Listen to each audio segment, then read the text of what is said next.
Bismillahirrahmanirrahim. Assalamualaikum warahmatullahi wabarakatuh. Alhamdulillah hamdan thayyiban katsiran mubarakan fih kama yuhibbu rabbuna wa yarda. Walhamdulillahilladzi bi ni'matihi tatimmus solihati. Asyhadu an la ilaha illallah wahdahu la syarikalah. Syahadatan tunjina min adzabillah. Wa ashhadu anna Muhammadan abduhu wa rasuluhu la nabiyya ba'dah amma ba'du. Qala Allah ta'ala fil Qur'anil Karim, ya ayyuhalladzina amanu taqullaha wa kunu ma'as shadiqin. Wahai orang-orang yang beriman, bertakwalah kepada Allah dan bersamalah dengan orang-orang yang benar. Orang yang benar disebut ahlul khair. Mereka pecinta ilmu, perindu surga, ahli ibadah, ahli taat, ahli taubat, ahli syukur, ahli sabar, ahli Quran, ahli silaturahmi, ahli kebaikan. InsyaAllah malam hari ini mereka berada di Masjid Al-Jabar. Amin ya rabbal alamin. Berarti kita bermohon pada Allah termasuk di dalamnya. Kepada Allah kita bersyukur, kepada Nabi Muhammad kita bersalawat, mencintainya, mengamalkan tuntunannya, agar kita bahagia selamat dunia dan akhirat. Amin Allahumma amin. Dalam syariat Islam dikenal dengan perintah dan larangan. Setiap perintah yang dilakukan pasti menuai balasan atau ganjaran, reward, apresiasi. Sebaliknya setiap larangan yang diterjang pasti menuai hukuman, ancaman atau punishment.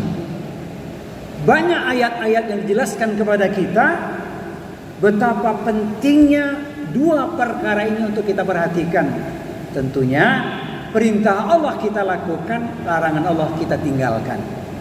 Sebelumnya mari kita luruskan niat. Karena Allah kita bertemu di Masjid Al-Jabar ya. Karena ukhuwah, jangan berpisah. Kita amalkan nasihat guru. Semoga Allah turunkan berkah. Amin ya rabbal alamin. Baik. Kalau kita renungkan firman Allah Subhanahu wa taala, karena momen Ramadan ini wasiatnya khusus, maka kita tidak melebar karena ini cuma kultum alias kuliah 7 menit katanya. Bolehlah 17 menit ya, supaya kita dapat pencerahan.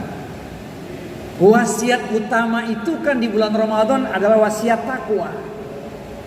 Maka perintah takwa harus kita perhatikan.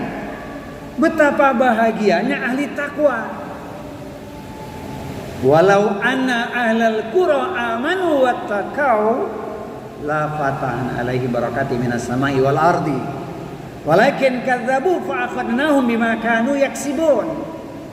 Sekiranya penduduk negeri itu beriman dan bertakwa, itu perintah Allah, niscaya akan kami berikan berkah, diturunkan dari langit dan bumi.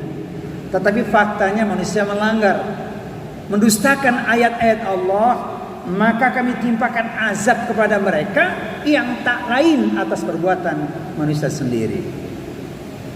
Itu artinya kalau bertakwa pasti bahagia.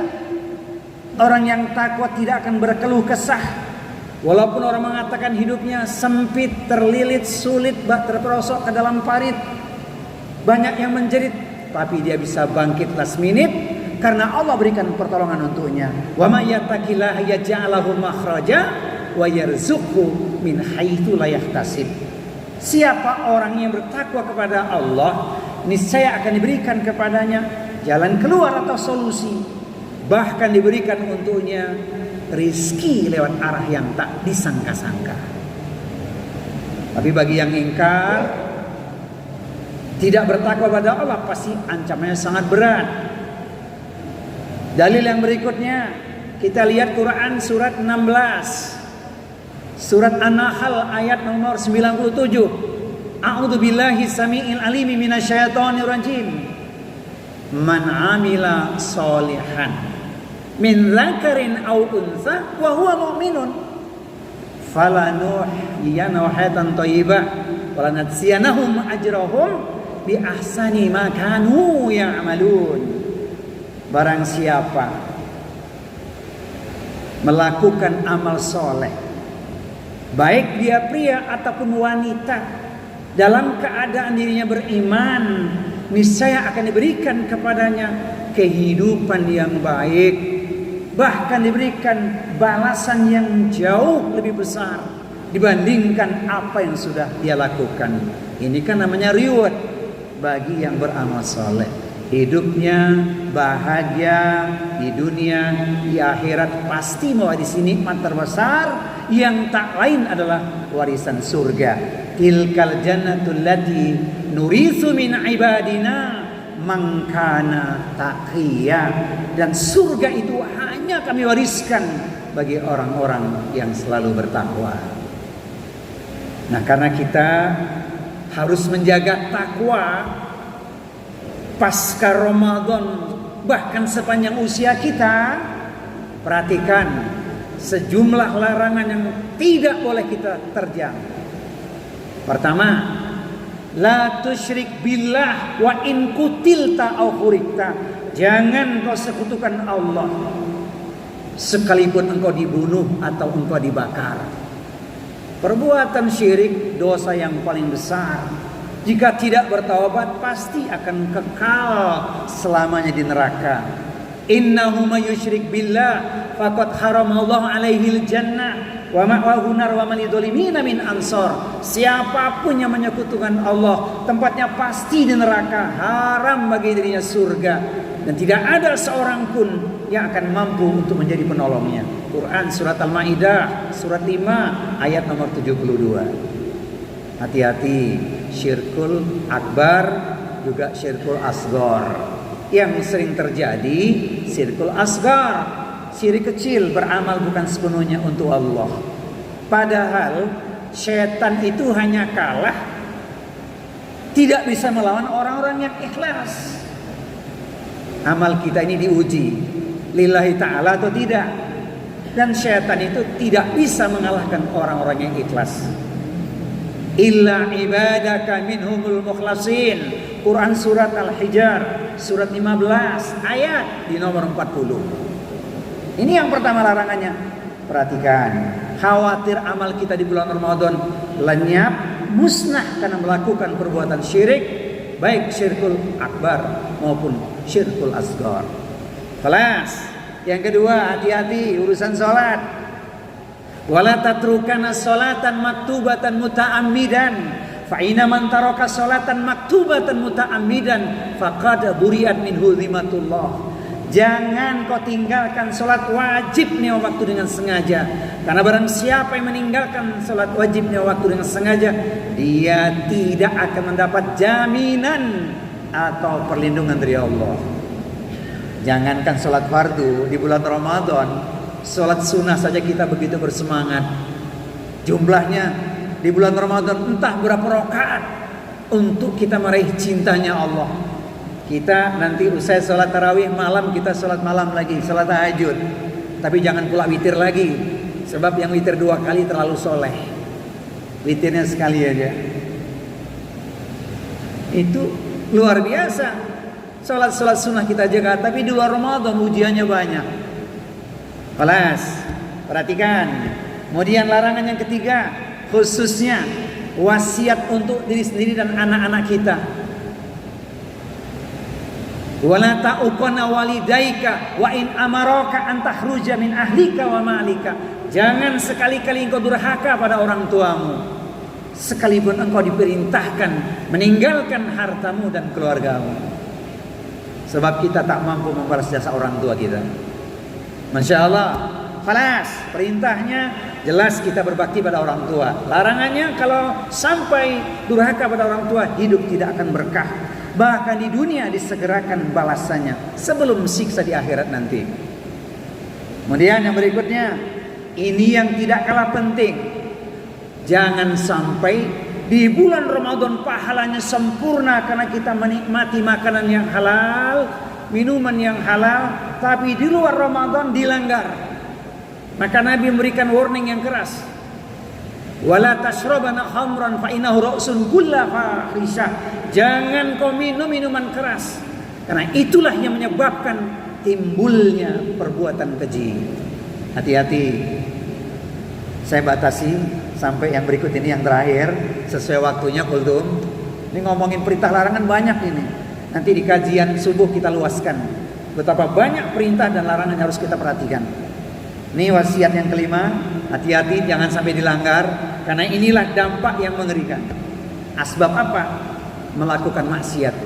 Iyyakum wal maksiata fa inna bil maksiati halla suhtullah. Jangan kau lakukan perbuatan maksiat, karena Allah akan turun dengan kemurkaannya.